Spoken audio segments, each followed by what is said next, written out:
Today we're talking about managing rot and migration with AutoClassification.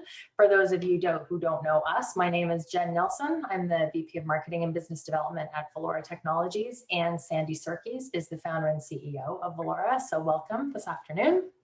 In our agenda today, we will be talking about what is rot and why is it so hard to manage, why we're talking about rot and migration together, and why those two fit together so nicely at the beginning of a project, how we can leverage AutoClassification to manage rot, to identify and delete rot now, and then forever and ongoing.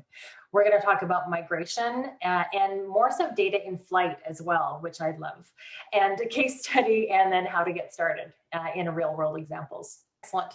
So before, Sandy, I pass it off to you, here's my 30-second infomercial, just for those of you who may not be as familiar with Valora Technologies, but we are a software company that allows businesses to find, identify, and action information regardless of where it lives across the enterprise. We have an enterprise-grade SaaS platform. It is flexible, it is scalable. Before we, maybe 2 webinars before, we gave a demo. It was called Demo Day. Please feel free to go online and access that on demand if you'd like to see that in action. So we've got our technology stack. We have a whole slew of folks who are experts in information governance and absolutely methodology and best practices. Over 20 years of experience in that field, very trusted and proven processes, and just a really great PM team in-house. And we also have experience. We've got, again, over 20 years of pioneers in the information governance space, over 2,000 unique doc types and 600 unique metadata values just out of the box, and learning every day. But we've processed over 44 billion files. And although, with our expertise comes the, we've seen everything. Sometimes things are new. So it's always interesting and exciting to add to that experience. The folks that we work with, the businesses that we work with, are folks like yourselves in RIM, some in legal, some in compliance, but usually in regulated industries like energy sector, pharmaceuticals, on the legal side, both in-house and outsourced counsel in major corporations, manufacturing, tech, retail, and then in a clearinghouse model where you're processing a lot of other people's data. So it's a very, the solution in AutoClassification in general can be applied very broadly. Wherever there is a lot of data, AutoClassification is usually a very good fit. So with that, I will pass it over to Sandy, and we will get into the background of AutoClassification and certainly rot and migration. Okay, thank you, Jen. Good afternoon, everybody, if you're over here on the East Coast with me, or good morning if you're further west. As Jen said, we're going to dive into we're going to give a quick overview of AutoClassification. Probably most of you know what this is, but just in case somebody doesn't, and then we're going to get into today's topics, which are rot and migration. So if somehow you don't know what AutoClassification is, don't worry, I'm going to explain it to you. Basically, it is a set of software programs that analyze the content of various files. And so they're essentially processing text, whether that's a natively electronic file, goes in and looks at the text that was created, or if it's a scanned image, we use OCR to make a text rendition. So either way, we're looking at text. That's kind of the key. And essentially doing a processing step where the software is reading the text, kind of interpreting what the text means, and in particular, trying to figure out all of these key attributes that would be found in any file. What type of document is it? Moving beyond, oh, it's a JPEG, which could be anything. No, it's actually a sales forecast, or it's a patient, information form, or it's a termination letter. So really getting into the nuts and bolts of that content, and we call that tagging. You'll see where we use those tags, those metadata tags, in a moment. And then the third step is providing some sort of disposition or actioning on that content, which can take place immediately or into the future, depending on the life cycle of that content. So together, this is the process that is AutoClassification. Most of this is kind of invisible to the day-to-day user of systems.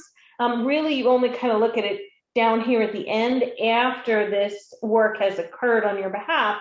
Then you go in and you can see it and kind of use those tags to accomplish various business objectives. So we'll get into all of that detail later, but at the highest level, this is what's happening when we say auto classification. And just an important note, because we will be talking about migration. This can happen in a sort of ingestion way. Those of you who are familiar with e-discovery will recognize that technique where the content is coming into the system and departing its old location. It also can mean to process in place, where the content is going to stay where it is, thank you very much, but be processed just the same. And you want to be able to have that flexibility because sometimes data is moving and sometimes it's not. Okay, so the use cases that tend to come up with auto classification, Jen gave you some examples. There's the information governance favorites.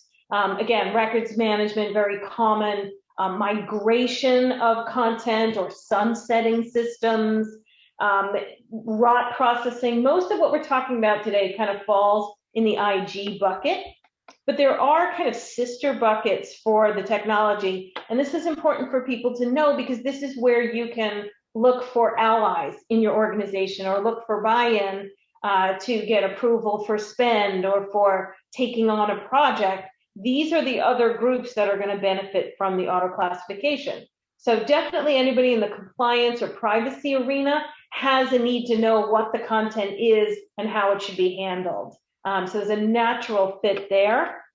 And then also, sometimes IG is part of legal, sometimes it's not. But legal and finance are definitely allies as well because they too have a need to manage risk in the organization, and unclassified content is, of course, a gigantic risk. So they're a natural allies in that group. So this is where we tend to see our use cases kind of play out. So that takes us to, we're kind of going to get into it now, what we call the 8 pillars of information governance. These are the areas that are the sort of the reason, the rationale for needing to go through content. Classification can be a rationale on its own. Typically, it enables the other 7 that are here, and that's very much our approach and viewpoint. So we start with classification so that everything can be known about that content, then it becomes much easier to action it for various purposes. So today, we're going to focus on 2 kind of action steps: identifying and presumably removing ROT, and then managing data in flight with knowledge as opposed to blindly. So let's start with ROT. Why? Because it's the best place to start. Why is it the best place to start? Because there's a lot of low-hanging fruit with ROT. By and large, organizations have been rather poor at removing ROT. We all kind of know it's there. We're all saving the same files and emailing it to each other and all of this, but everybody's a little bit loath to actually hit the delete button, and so stuff accumulates. We're going to get into what ROT is, but at this point, let's just say if you're looking for how to begin with auto classification or how to clean up your file shares or whatever it is you're going to be doing, I strongly suggest you look at ROT. It's easy to understand, and it has benefits down the line where you get fancier in your analysis. If you can remove ROT kind of off the table, by definition, you reduce the scope and scale of the further work that has to happen. So there's a lot of reasons to kind of begin the discussion with ROT. So again, if you are somehow unfamiliar, ROT stands for redundant, obsolete, or trivial. That's fancy InfoGov speak for junk. And these actually have slightly different reasoning behind them. Redundant, and we're going to talk about this in a second, tends to focus on content that is duplicative. It can happen because people are doing it on purpose. It can happen certainly accidentally, and it can happen because business processes have been set up not really thinking about records and not really thinking about hosting or the ramifications of storing or creating content. So they just spew willy-nilly, and that's how you wind up in these kind of heavily redundant situations. Obsolescence really this is a bit of a tricky one, because on the one hand, it means that it's out of date. In other words, something really old. On the other hand, there's a kind of implied value judgment there that because it is old, it must be useless. That's not always the case. So you want to be very careful about obsolescence, because there's an implied value judgment there that goes beyond just the strict calendar date. But examples of obsolete content would be versions of something. You have a signed, final version of a signed contract. You don't need the 42 variations of it from start to finish. You just need the signed one. So things like that are good examples of obsolete content. Sometimes you've probably seen in your folders like temp files that are things that the Windows operating system just saved along the way that really have no basis now. Those are good examples of obsolete. And then we come to trivial, and I still love the little balloon dog icon there. This is basically true junk, stuff that's peppered all through your systems that has no business, regulatory, or legal value of any kind, like spam, where really you would love to just be rid of it, and yet it keeps coming back. That's what we mean by trivial. So it's a loose definition. Something can be redundant and obsolete, but we just say rot essentially to mean various types of garbage that are cluttering up your systems. So what's the risk? So what? So I have rot, big deal. It's a pretty real risk. So in our experience, we tend to see about 50 to 60% is rot. Why do you care about that? Well, there's sort of hard, immediate costs. One way or another, you're paying for that. Either you're storing it on your own systems, in which case you're paying for that equipment and the maintenance therein, or you're hosting it, let's say in a cloud environment, you're paying somebody else like Azure or AWS to host your garbage. Sweet deal for them, not so great for you in terms of expenses. Then you have that whole giant middle category of soft costs, the productivity issues. There's study upon study that talks about the lost time and effort and expense of people having to hunt things down, recreate them, use the wrong version. And this is all happening because we're littered with junk everywhere. Makes it very hard to do our jobs. And then there's the third category, which is, of course, the risk and exposure. I mentioned earlier that legal is your friend here. Legal is very, what's the word, schizophrenic about content. On the one hand, their instinct is save everything, save everything. On the other hand, they recognize the danger of that, particularly if it's in violation of your own policies, if it's in violation of, let's say, privacy regulation. So legal is playing catch up with itself, with its own psyche, about that sort of internal tussle between save everything and do not save everything, and trying to work out systems to do that. So rot is an easy one for legal to let go of, particularly when we get into the notion of duplicates, which is coming right up. So I gave you a bunch of examples of rot. If you're really still not clear on the concept, an auto reply email, spam, a document from 1998. So those are things that would be sort of on the file level. Then there's also whole systems, maybe on the folder level, or kind of like archives that nobody's using, where you really need some sort of way to automatedly analyze this, because the content is just so voluminous. It's not really going to do, it doesn't follow the paper paradigm where if it was time, cleanup day or whatever, and people would just go look at boxes and go, yeah, junk. There's just so much stuff that you really can't do that you need something that's more thorough and can rapidly go through this, 24/7. So let's talk about what it means to auto-classify something as rot.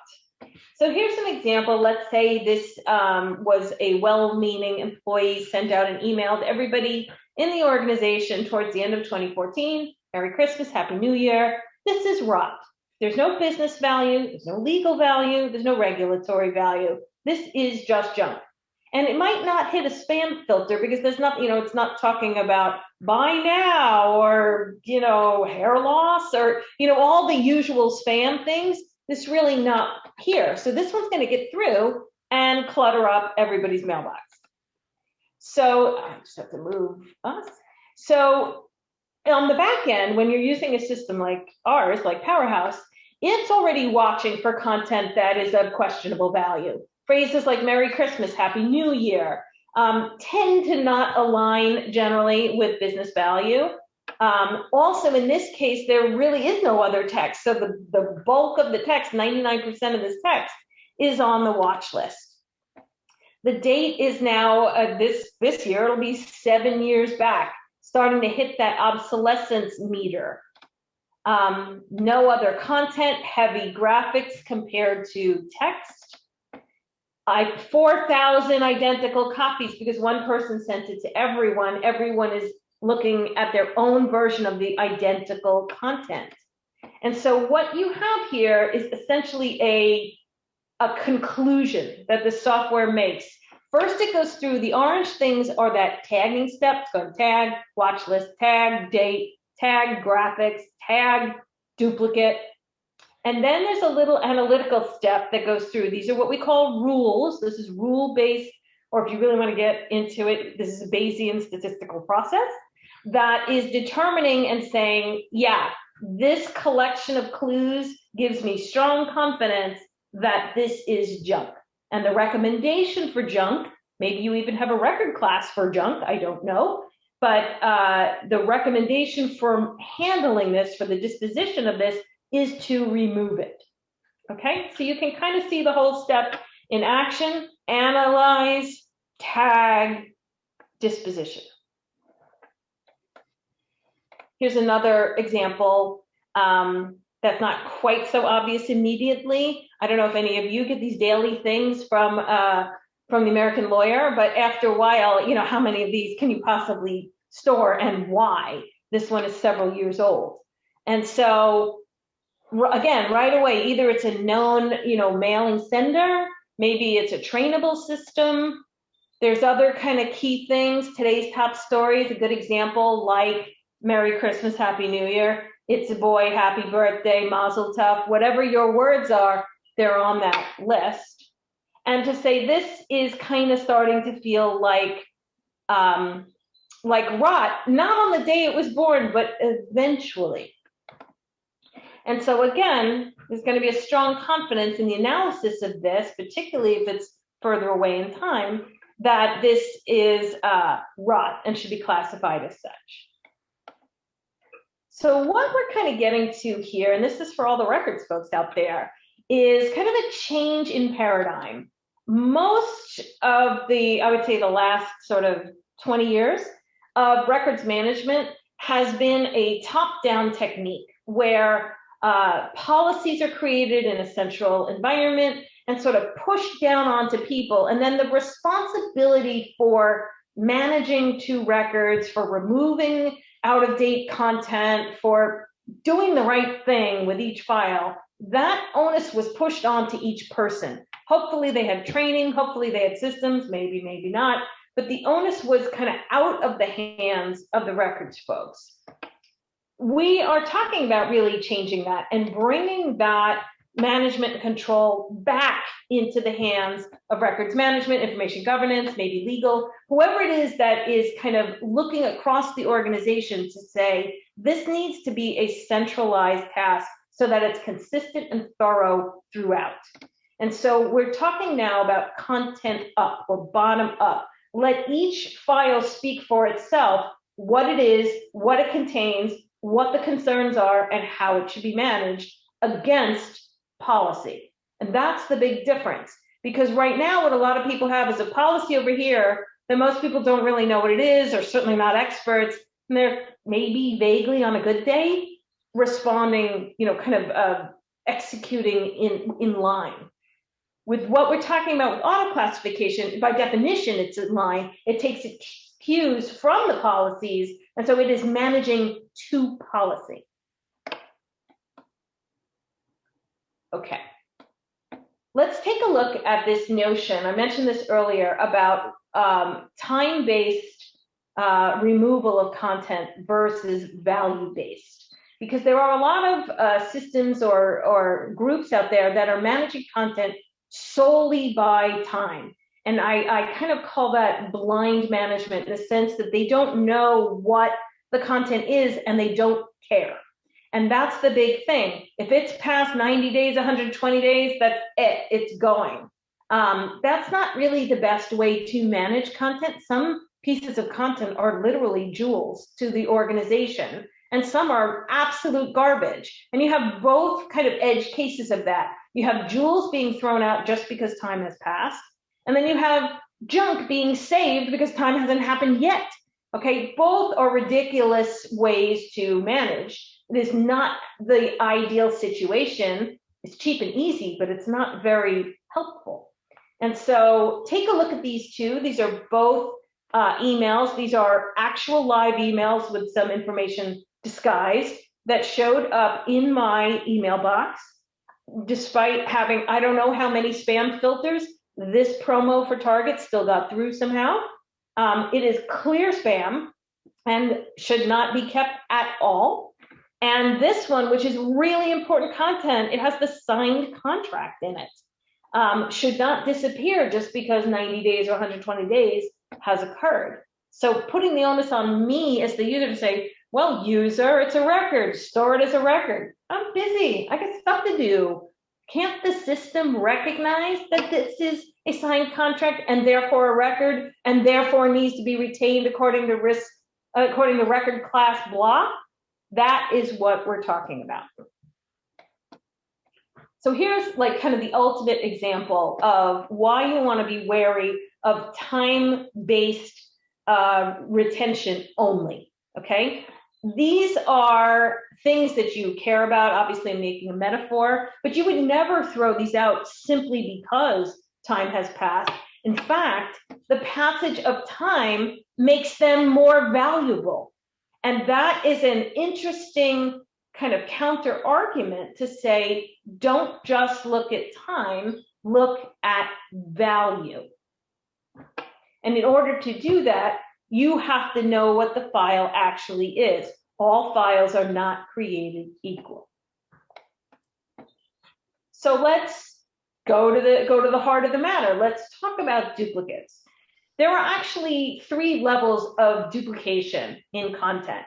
The first, again, the e-discovery folks will recognize this, is an exact duplicate, a forensic identical clone. In this case, the file is literally a clone copy of another file. And you can tell that because their hash values, which are like a digital signature, match identically. It is the purpose of hashing to determine identical forensic matches. So when you do that, mostly that's the place to start for rot, because you have literal identical copies. There's no reason to save them all. At a bare minimum, let's say like this, when you had 3, you can get rid of 2 of them and have them point to the first one. There's no need to actually store all 3. We can come back to whether you even need the pointers and all of that, but at a minimum, you can reduce your storage by 2/3 when you do this. Okay, so that's what exact duplicates are, and that's usually the first place to start, because most people are comfortable letting that actually delete. Then we get into one step down, which is functional duplicates. Functional duplicates, we sometimes call them 99% duplicates, are content that match, but they won't match in the hash. So something is different. In this case, if you take, let's say, a Word doc and you save it as a PDF, technically they have a different file extension, they're gonna have a different hash, but the content itself is the same. I'm gonna show you an example in a minute. So functional duplicates, you tend to have at least group them together and then we'll figure out what we want to do. But it's helpful to have auto classification identify the pairs or the triplets or the quadruplets, whatever, and say, here's the family, evaluate them together. Regardless of where they are, by the way, in the organization. They could be across 16 different data silos. The software should be able to pull them together.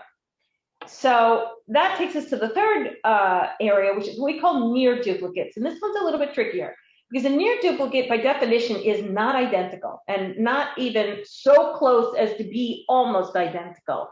It's just that they're similar. So you may find that with versions of things, form letters, reports that come out routinely every 30 days, that kind of thing, or daily.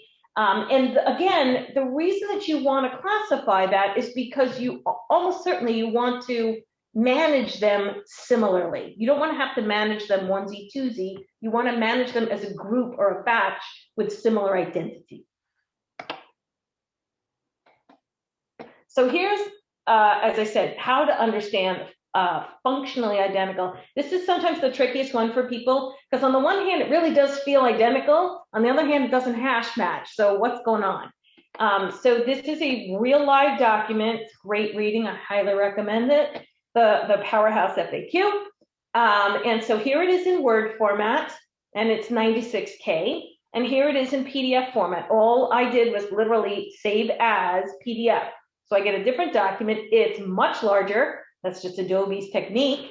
And so these are not going to hash. All right. But they are functionally identical. Based on content, they are identical. And for retention and kind of management and control purposes, probably I want to treat them the same. And quite possibly, I am willing to let one or the other be deleted. That's up to me and my IG team. Okay, so we've kind of hit a lot of these already about how auto classification can help. I think this one about no guesswork is possibly the biggest because there's a huge difference between trying to accomplish these difficult tasks with no knowledge and with full knowledge. Even if you only had partial knowledge, you're so much better and so much more ahead of the game than having no knowledge. Obviously, there are cost savings. We're going to kind of supply to you a little simplistic ROI calculator that you can see. It also, using auto classification does not, as I said, does not rely on people to hopefully get it right. It's sort of right by definition because it's an instruction set. One, you get the benefit of the software following instruction properly. Two, you get the benefit of it following it consistently every time. And three, you now have a defensible technique. So if it does ever come into legal question, why did you delete that? Where, on what basis did you say that this was personal data? You have the record of that activity at all times. Obviously, this is a major productivity gain. In our last webinar, we talked about one client that went from taking 3-4 days to hunt down content for various data requests to going down to a couple seconds. Like that is just humongous savings.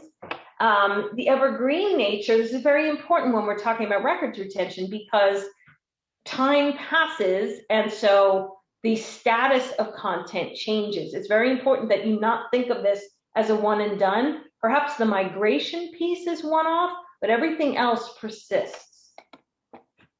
I mentioned defensible already, and then the whole sort of set it and forget it nature means that if you can kind of get that buy-in and get this off the ground, you can stop saying amongst yourselves and your like-minded chorus, boy, we really should X, and it will just be done now and forever. And so you can sort of rest easy. I always query records managers or legal folks and say, are you required to sign off on your organization's processes? And the answer is usually yes.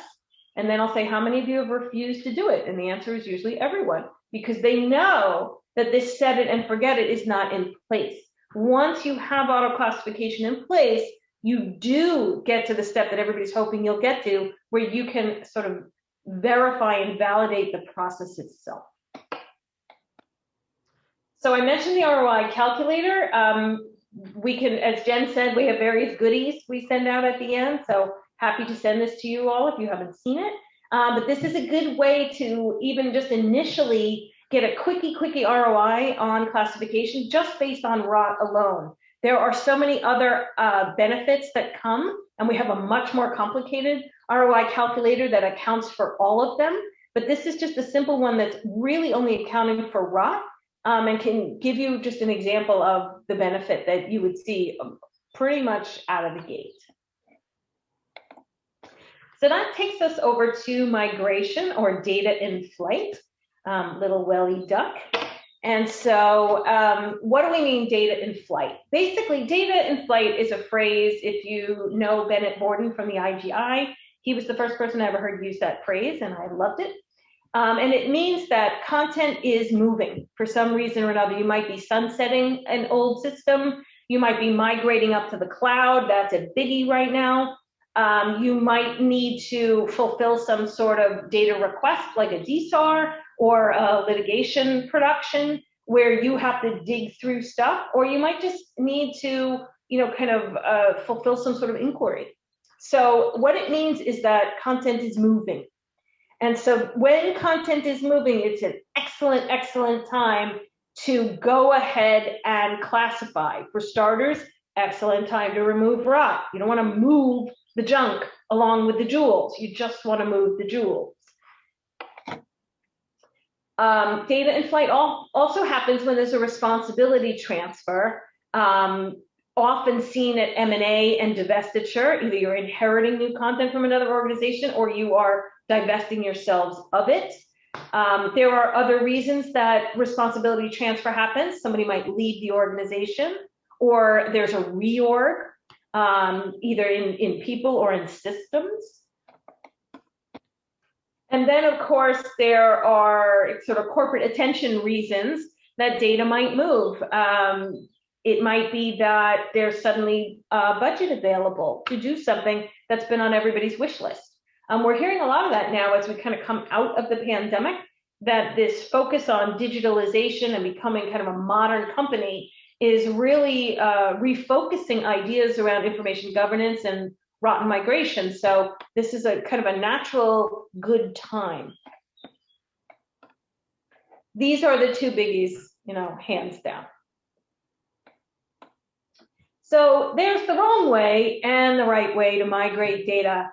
We love this picture because it's such a good metaphor for what we see a lot of people do. The name for this hodgepodge is called lift and shift. And what it means is literally what it sounds like. Take data from point A, pick it up, move it to point B. Blind. Don't know what the data is, don't care. And you should care for all the reasons that we've just been talking about, because you're literally taking the baby and the bathwater and moving it. And so this is what we see a lot, and not to pick on them, but particularly as an IT-driven strategy, because IT tends not to have the responsibility for what the content actually is. It's just their job to move it around. And because of that, you wind up in these situations. Take, for example, kind of the polar opposite, which would be like legal, where they are absolutely responsible for the content that gets created and that they hold.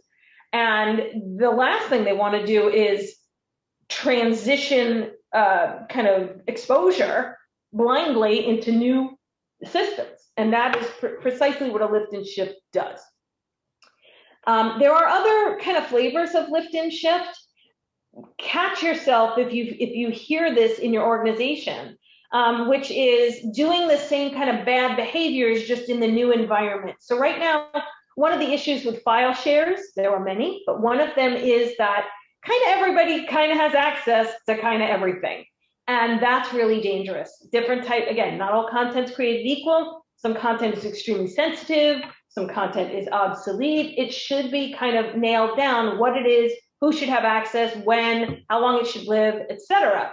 So what people do when they lift and shift is they take it from the file share, they put it up into OneDrive or SharePoint or wherever it's going with the same access.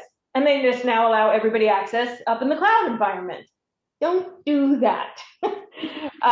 Similarly, they take the old kind of records management approach of remind people to keep the data clean. That's that same, employee, do the right thing. I'll just tell you once and hope you do it. Good luck.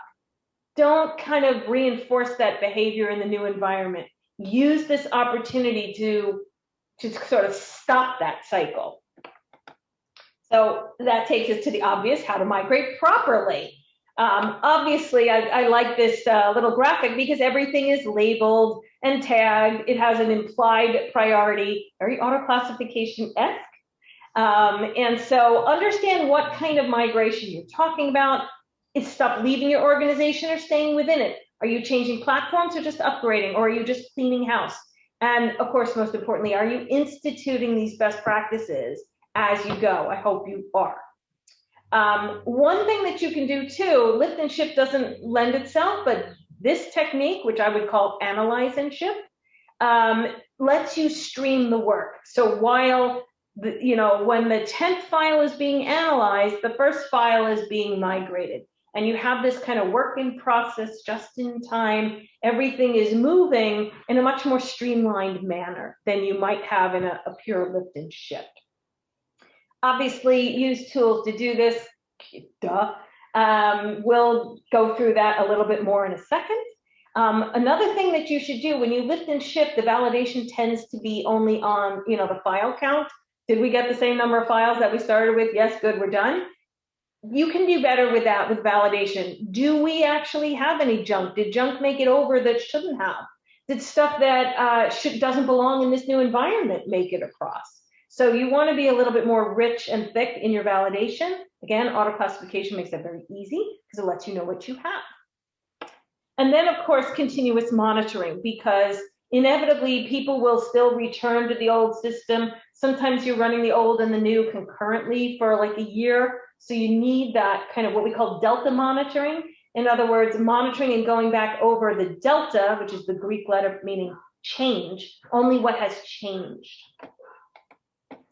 So I've kind of alluded to this. There are three potential approaches to migrating content. The first is the lift and shift, migrate first and classify second.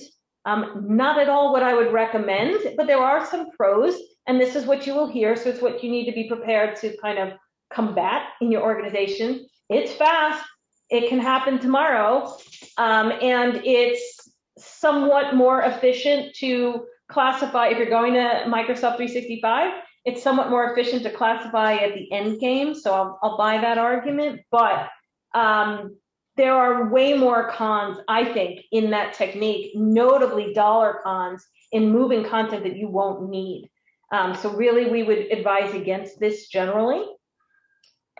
The second technique is, of course, the opposite, which is classify everything first and then migrate it. Obviously, you get full information this way. You can know exactly what you have, how you want to handle it, get it cleaned up, and then move it.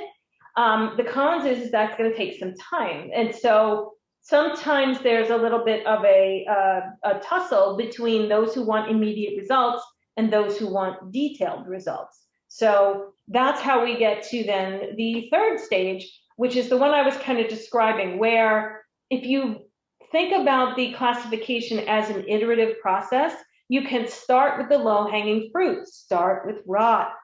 Okay, now you see it all coming together and why we're talking about these two together. If you identify the rot, that's a quick, easy recognition process. It processes quickly. And so you can identify the rot, get it off the table and out of the migration queue, and then only migrate the information that has some value. And as you're doing that, do that parallel process that I described, where you're kind of fully decking out each file with its full metadata analysis, its retention, its disposition, blah, blah, blah. You're kind of sending the file on its way with a little tote bag of all of its attributes that goes with it. So this is obviously the technique that we recommend. It is not that much slower than just pure migration, kind of blind migration. And it just imparts so much knowledge, and it reduces the actual burden on the IT team because less data is actually going to migrate. So that's usually how we win them over. All right, so a couple other tips and techniques on migrating. Basically, be prepared for a culture change. People think, oh, we're just changing systems or we're just upgrading. That's a very naive view. People will resist the new thing and they will tend to fall back to their old behavior. And one of the things that we still see even throughout the pandemic and now beyond is people emailing files around. As we've all become more remote, many of us working from home, the tendency is to just email a file. Try to resist that and use things like shortcuts, online systems, and you're just pointing to it. Because when you're emailing files around, you're building in rot. Oops, did it again. Okay, for IT activity, there are some things that you can do to make this all easier on people. If you're not familiar with a shortcut, it's a way to kind of link to something easily without it actually being there. So that's one trick. A tombstone is similar. When you are removing content, like for rot, people will still know, hey, where's my file? Or I'm used to getting at my file like this. It's not there. It's in some other place. I don't know where to go. So a tombstone is literally what it sounds like. It's kind of a little marker that gives information about the file that used to be there and directs the person where to go now. This is no longer here as we have upgraded systems to blah. Here's a link. Boom. Okay, so it's used as like a training technique. Sequestering content is another clever way of easing people into removing rot. Everybody's all kind of like, well, don't throw anything out ever, even if it's an identical dupe. So what you can do is sequester or sort of hide the content. We're not really pulling anything over on anybody. We're just removing the duplicates from a search result or storing them in a system that they don't have access to. And I used the metaphor of when I was trying to wean my son many years ago off of his binky. I just simply hid the binky out of sight, out of mind. If he asked for it, I went and got it. But eventually he just stopped asking, forgot all about it, and we could throw the binky away. Same technique for sequestering content. And then finally, obviously, do follow best practices. If you don't have a legal hold process in place, believe it or not, AutoClassification can help you with that. If you do, obviously you want that to override any removal of rot, because even though it's rot, it might still be under legal hold. So you need those things to be aware of one another. And of course, stay on top of retention cadence. This is the set it and forget it thing. You can always set things up to, execute on a retention disposition every 30 days, every 60 days, every day as it happens. There are so many different options for that. There's really no reason to sit there and rack your head and go, are we due? Like, that should be built in. So that takes us to the kind of final section here. Perfect, we have about 10 minutes left, which is implementation. It can be a little daunting, but it's definitely doable. Don't be afraid. We can hold your hand, and we've done it many, many times. Let me take you through it a little bit. So what I always advise clients to do, and usually help them do, is to frame the project so that other people in their organization can understand what is at stake, what the impact is. That one's really important, and the immediacy so that they will act upon it. So this is actually an example from a global pharmaceutical that had never removed email ever since 1993. And so and that's still going on. So they have an unbelievable archive of information from long gone employees all over the world, all kinds of rot all over the place. So this is what I mean by frame the project. This is the project. This is the impact. What does that mean? Okay, so they never threw out email. So what, Sandy? Big deal. I never threw out my old socks. Who cares? Here's what that meant. It means that every time they do a legal hold, every time they need to query that old system, they had it in like 3-4 different systems. They were completely non-compliant with their own retention policy, naturally. They did not have, contrary to popular belief, most record classes do not say store forever. That's a pretty rare situation. And then the expense was in the millions of dollars per year. So that's the impact, or in other words, how did they get it across the finish line in terms of budget? And why now? Well, the now was, like many organizations, they were looking to move up into Office 365. They wanted to reduce the burden on their own IT department and reduce those storage costs. So that lent the immediacy to get started. So this is what I mean by framing the project. When you think in these three, it should become obvious that what you're trying to do has major impact and needs to be dealt with now. We definitely recommend a phased implementation and starting with a pilot. A pilot is a small scale, 20, 30 gigabytes, maybe 1 or 2 custodians, some sort of small scope that will prove out the systems, prove that the knowledge is beneficial, that it can work in your environment, blah, blah, blah. This is going to happen in 3 months or less. And it's just a great way to get a real understanding on what you have and what the ultimate kind of rollout needs to be. So that's what we recommend phase 1. Phase 2 is what we kind of call a bridge. It's when you're bridging between the pilot endeavor and the full force go forward situation. Typically during a bridge period, things are increasing in scale and scope. You'll go from 20, 30 gigabytes to the terabyte to 5 terabytes. You'll go from a simple small processing system to a full-on one. And all the, in the pilot, you might do a handful of records retention rules. In the bridge, you're going to do them all. And so that you arrive at the go forward state, that delta monitoring, where everything has been assessed at least once. And now the task becomes what has changed, what's different. And that's what's changed in the content, what's changed in the world or priorities of the organization, and what has changed in terms of time, because time does have a bearing on obsolescence. So that's the kind of sequence. It sort of looks like this. If you want to kind of know, like, kind of what stage are you in? What does it feel like from stage to stage? And then this is what the actual steps are when the processing is underway, whether it's phase 1, 2, or 3. It's always going to kind of follow this path. There's going to be a crawl and locate where software agents are essentially locating the content and setting it up for analysis.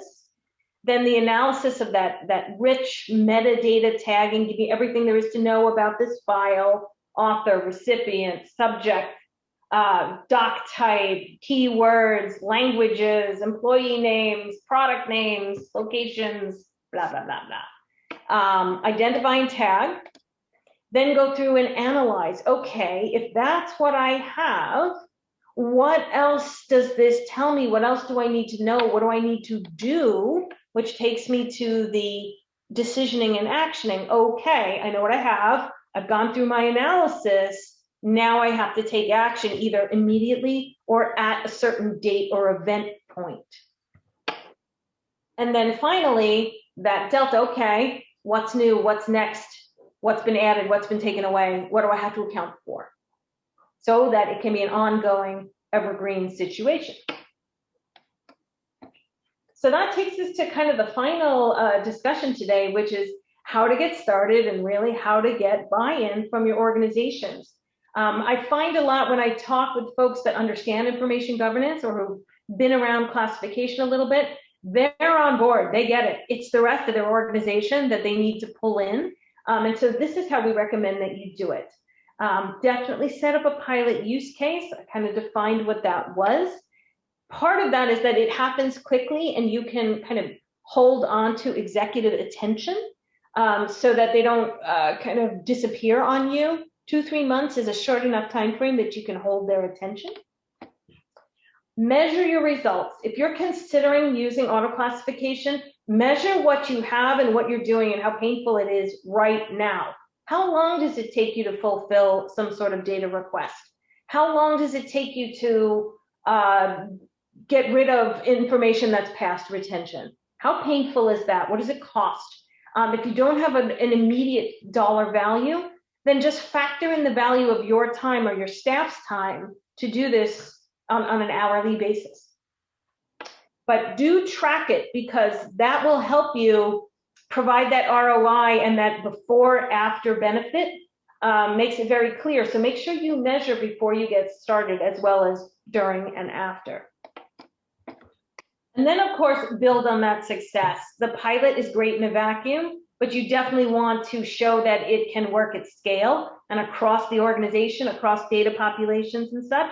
So you definitely want to build out that bridge effort I described. And then finally, I think this is very important. Spread the word, because a lot of times information governance and records kind of exist in a vacuum, and people don't really understand the value or what they're getting. They just think it's some sort of weird thing happening in the background. If you can share with people the benefits that you've produced, how quickly you can produce information, how in alignment with your policies you are, how much money you saved from storage and removing rot, you will build consensus and fans across the organization. I know from our experience how that happens. The business unit folks will become your best friends when they see how easy and thorough the work actually is. Everyone for joining today. Really appreciate your attendance. Again, you'll see something this afternoon in your inbox from me with a copy of the recording, and I will send you that ROI calculator as well, so that you can have a look at that and play around with it. And Sandy, thank you very much. Thank you too. And we will see you next time. Thanks, everyone.